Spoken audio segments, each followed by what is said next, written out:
非台，本来无一物，何处惹尘埃？菩提本无树，明镜亦非台，本来无一物，何处惹尘埃？南无阿弥陀佛，南无阿弥陀佛，南无阿弥陀佛。I've been asked to come by this Khenpo, who's sitting right in front of me, whom I know for a long time.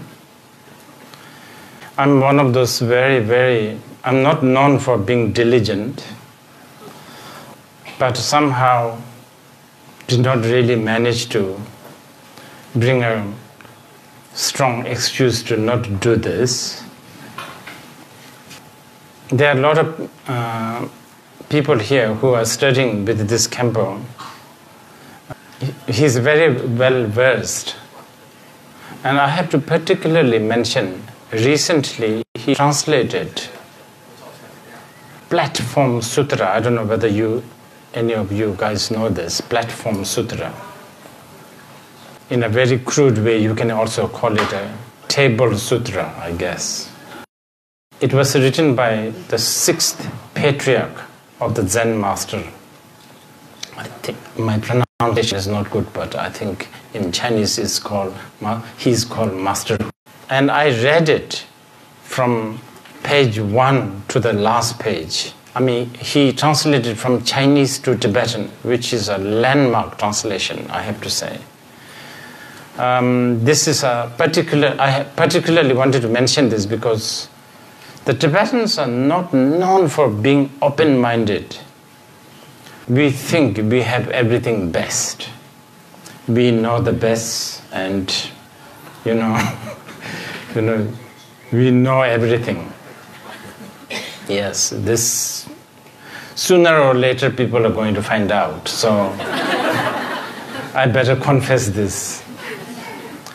And much is discussed about Chinese Buddhism, even in the Tibetan classic Buddhist texts. And there's always a little bit of demeaning attitude from the Tibetans, like some quite strongly actually.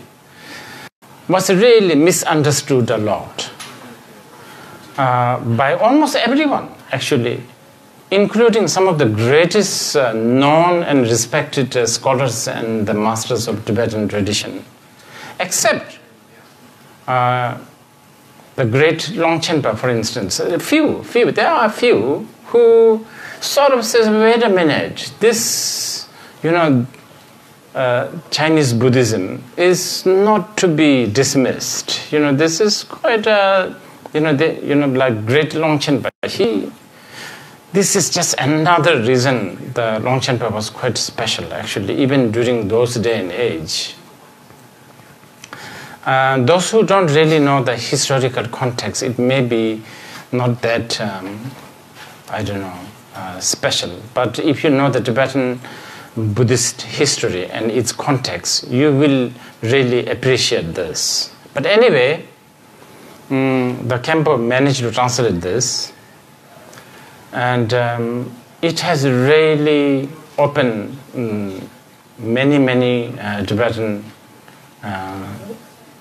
philosophy students their eyes. So I feel that when he invited me here, I sort of felt that, I had to come somehow because of this work.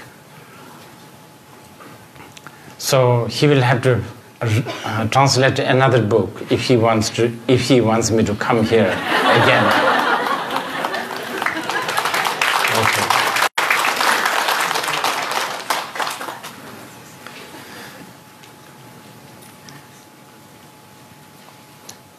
And I have to say the translation is really good. It's really easy to read.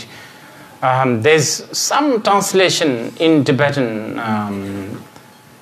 Someone even translated Thomas.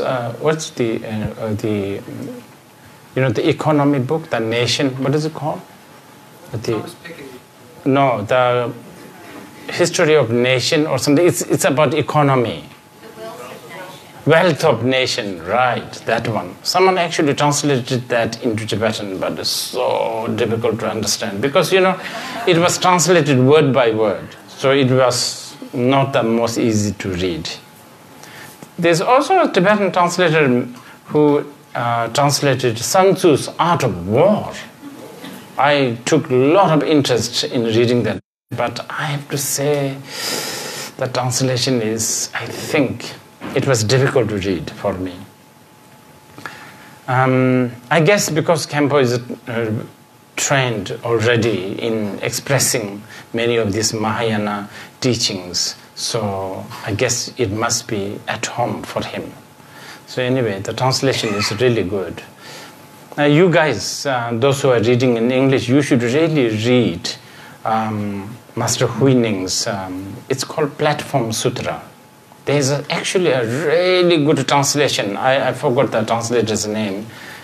If you read that, you will think, why would the Chinese need Mahasandhi or Mahamudra? It is just so mind-boggling. It's so profound. It's really, really special, the sutra. Platform Sutra, it's called. So,